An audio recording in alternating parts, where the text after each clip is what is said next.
छत्तीसगढ़ में कांग्रेस की सरकार बनने के बाद से और लगभग 4 वर्ष बीत जाने के बाद छत्तीसगढ़ में जो सबसे बड़ी समस्या मानी जाती है वो माओवाद को मानी जाती है। और अगर माओवाद पे आप जब भी सरकार से सवाल करेंगे तो छत्तीसगढ़ की कांग्रेस सरकार का दावा होता है कि उनकी सरकार में आने के बाद से बस्तर में माओवादियों की घटनाएं काफ़ी कम हो गई हैं।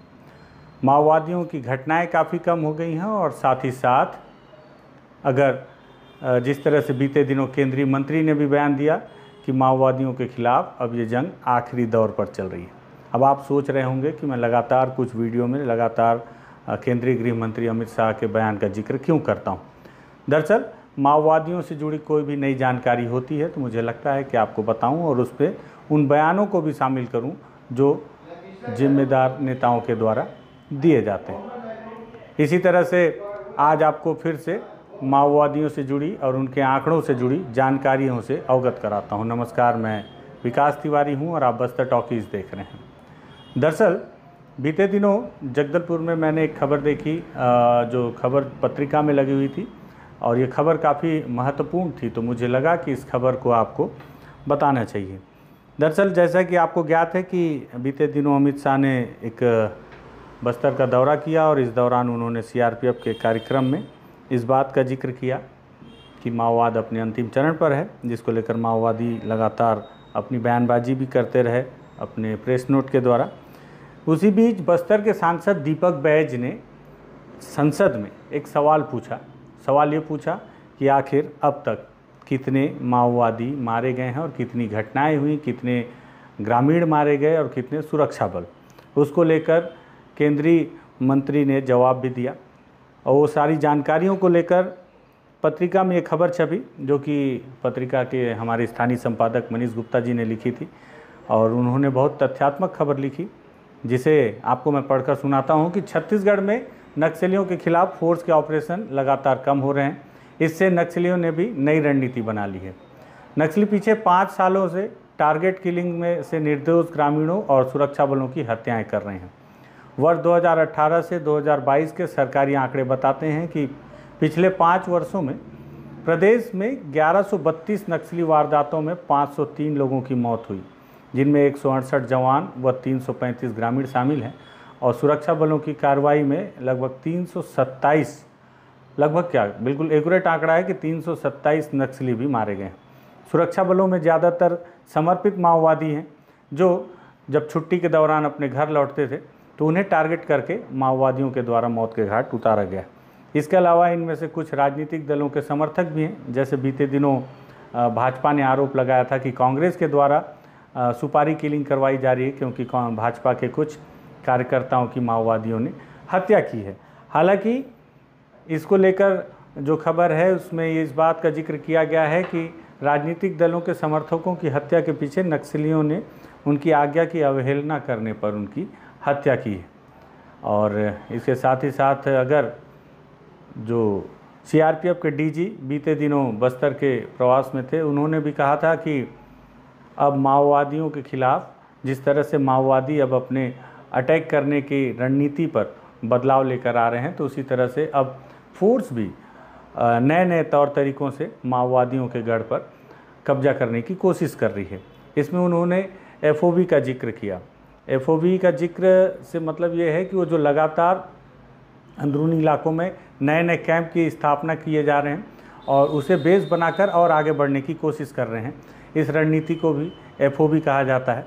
तो सीआरपीएफ के डीजी ने इस बात का जिक्र किया कि बस्तर के अंदरूनी इलाकों में, कोर इलाके, जिन इलाकों को माओवादियों का गढ़ माना जाता है, उन इलाकों पे कई नए कैंपों की स्थापना की गई है और अब उन इलाकों को टारगेट किया जा रहा है जो इलाके अभी भी माओवादियों के कब्जे में है और उनके राजधानी के तौर पर पहचान बना चुके हैं।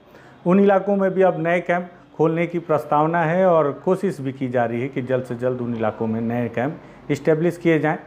और हालांकि उन्होंने इस बात का भी जिक्र किया कि जब पहले सीआरपीएफ के जो जवान थे वो लगातार जिस तरह से सर्चिंग पर निकलते थे, लेकिन अब उन्होंने भी एहतियात बरतना शुरू कर दिया है और कैंप में निकलने से पहले मिनी ड्रोन से इलाके की सर्चिंग की जाती है। और वहीं नक्सलियों ने भी जवान को बड़े समूह के बजाय, आप देख रहे होंगे कि लंबे समय से बड़ी घटनाएं नहीं हो रही हैं, लेकिन अब उस समूह को निशाना न बनाने के बजाय सीआरपीएफ और साथ ही साथ जिस तरह से जो समर्पित नक्सली हैं या डीआरजी के जवान हैं, उन्हें छोटी छोटी टुकड़ियों में फंसाने की कोशिश कर रहे हैं या अकेले में उन्हें पकड़ने की या टारगेट करने की कोशिश कर रहे हैं। इसके अलावा जो सीआरपीएफ के डीजी हैं, उन्होंने इस बात का दावा भी किया है कि माओवादियों की कमर सीआरपीएफ ने तोड़ दी है। झारखंड और बिहार का उन्होंने जिक्र करते हुए इस बात का दावा किया था कि झारखंड और बिहार में भी उन्होंने माओवादियों को लगभग पूरी तरह से नेस्तनाबूद कर दिया है। कल की घटना भी आपने देखी होगी कि किस तरह से लगभग 60 लाख से अधिक के कुल 5 इनामी माओवादियों को सीआरपीएफ ने मार दिया। और छत्तीसगढ़ में भी इसी तरह से अब ऑपरेशन चलाने की बात सीआरपीएफ के अधिकारियों ने की है। और वहीं जो आंकड़े हैं, अगर आंकड़ों पर नज़र डाली जाए तो वर्ष 2018 में 275 से अधिक नक्सल घटनाएं हुई। खबर में ये भी बात है कि छत्तीसगढ़ में सर्वाधिक नक्सल प्रभावित क्षेत्र बस्तर होने के कारण इस दौरान की सर्वाधिक 90% नक्सल घटनाएं यहीं हुई हैं। केंद्रीय गृह मंत्रालय के आंकड़े बताते हैं कि वर्ष 2018 में छत्तीसगढ़ में 275 नक्सली वारदातें शामिल हुई हैं। अब मैं आपको बताता हूं कि बस्तर के सांसद दीपक बैज ने क्या सवाल किया था इन घटनाओं को लेकर और नक्सली मूवमेंट और उसके आंकड़ों को लेकर। दरअसल बस्तर सांसद दीपक बैज ने 21 मार्च 2023 को यह सवाल किया था कि क्या गृह मंत्री बताने की कृपा करेंगे कि विगत 5 वर्षों के दौरान छत्तीसगढ़ में हुई नक्सली घटनाओं का ब्यौरा क्या है और उनकी वर्षवार संख्या कितनी है।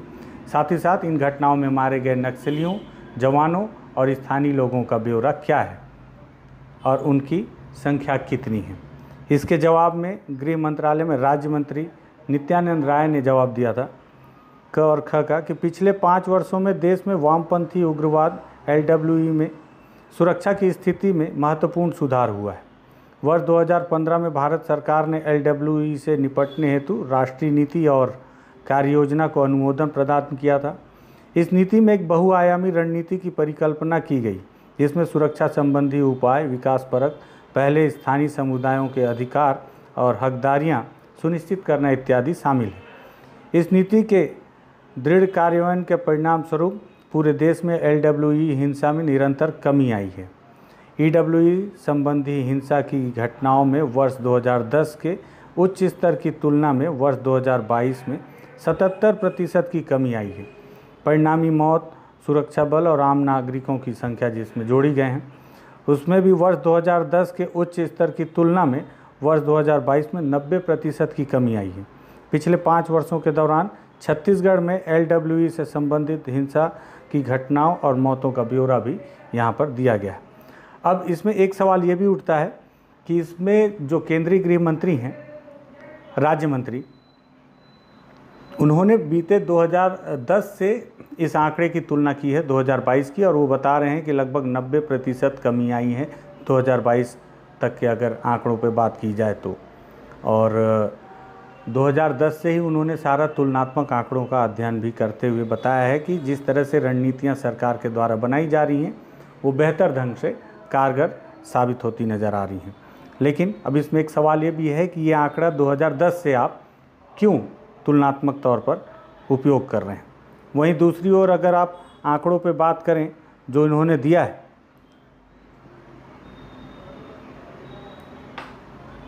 तो इसमें 2018 में वामपंथी उग्रवादियों द्वारा की गई हिंसक घटनाएं, मतलब 2018 में 275 घटनाएं माओवादियों के द्वारा की गई। सुरक्षा बलों की पहल पर की गई कार्रवाई, मतलब जो फोर्स के द्वारा ऑपरेशन चलाए जाते हैं, 117। 275 माओवादियों ने घटनाओं को अंजाम दिया 2018 में और जवानों ने 117 ऑपरेशन किए, जिसमें 55 जवान सुरक्षा बलों के मारे गए और आम नागरिक 98 मारे गए। वहीं जो माओवादी हैं 125 की संख्या में 2018 में मारे गए। 2019 में 182 घटनाएं माओवादियों ने अंजाम दी और फोर्स के द्वारा 81 ऑपरेशन किए गए, जिसमें सुरक्षा बल के 22 जवान मारे गए और आम नागरिक 55 की संख्या में मारे गए माओवादियों की घटनाओं में, और लगभग 79 माओवादी मारे गए 2019 में। 2020 की बात करें तो इसमें माओवादियों ने 241 घटनाओं को अंजाम दिया, तो वहीं सुरक्षा बलों ने 74 ऑपरेशन किए।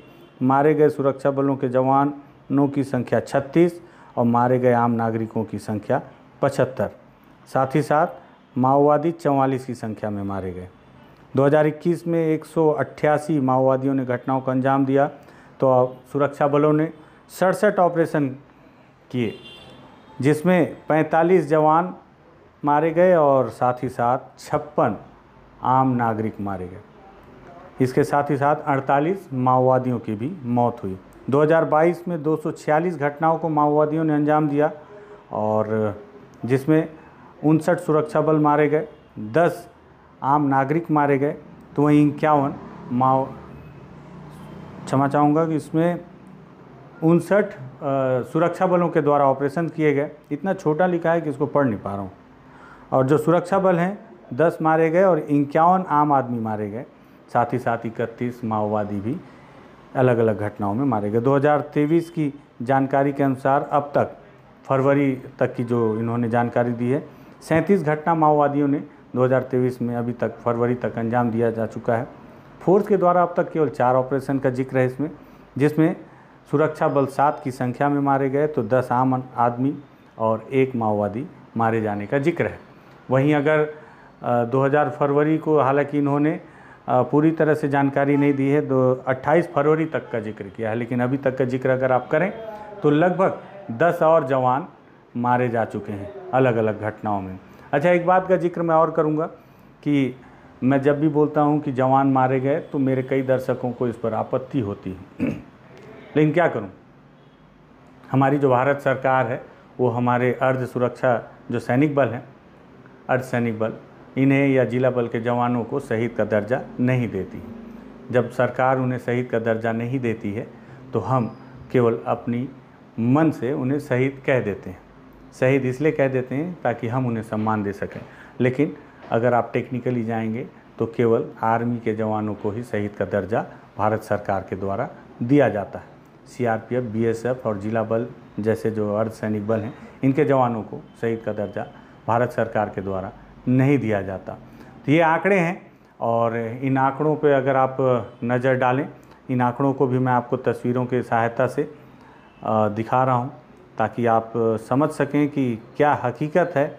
और साथ ही साथ सबसे बड़ी बात यह है कि बीते 5 सालों में नक्सलियों ने केवल टारगेट किलिंग करते हुए 503 लोगों को मौत के घाट उतार दिया है। लेकिन अगर बयानों पे बात की जाए तो सरकार हमेशा खुद अपने बयानों पर अपनी पीठ थपथपाती है और बताती है कि बीते 5 सालों में माओवादी घटनाओं में विराम तो लगाने में सरकार सफल हो पाई है।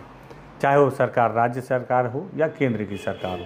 केंद्र सरकार के दावे अलग हैं और राज्य सरकार के दावे अलग हैं, लेकिन दोनों के दावों में ये हकीकत है जो दीपक बैज बस्तर सांसद ने जब पूछा तो सवालों के जवाब के रूप में सामने आए। अगर 5 सालों में 500 लोगों की हत्या माओवादियों ने की है तो आप माओवादियों को बैकफुट पर कैसे मान सकते हैं। ये बात ज़रूर है कि आपने अंदरूनी इलाकों में कैंपों की स्थापना की है, ये बात सही है कि अंदरूनी इलाकों में आपने सड़कों का निर्माण किया है, लेकिन एक स्याह सच्चाई ये भी है। माओवादियों से जुड़े आंकड़ों से जुड़े बीते 5 वर्षों की इस जानकारी को मैंने समझाने की आपको कोशिश की है। अगर आपको लगता है कि माओवाद से जुड़ी और आंकड़ों से जुड़ी ये जानकारी बेहद ज्ञानवर्धक रही और सोचने पर मजबूर करती है कि सरकारें बयान क्या देती हैं और हकीकत ज़मीन पर क्या होती है, इस वीडियो को शेयर कर दीजिएगा, बस्तर टॉकीज़ को सब्सक्राइब कर दीजिएगा। धन्यवाद।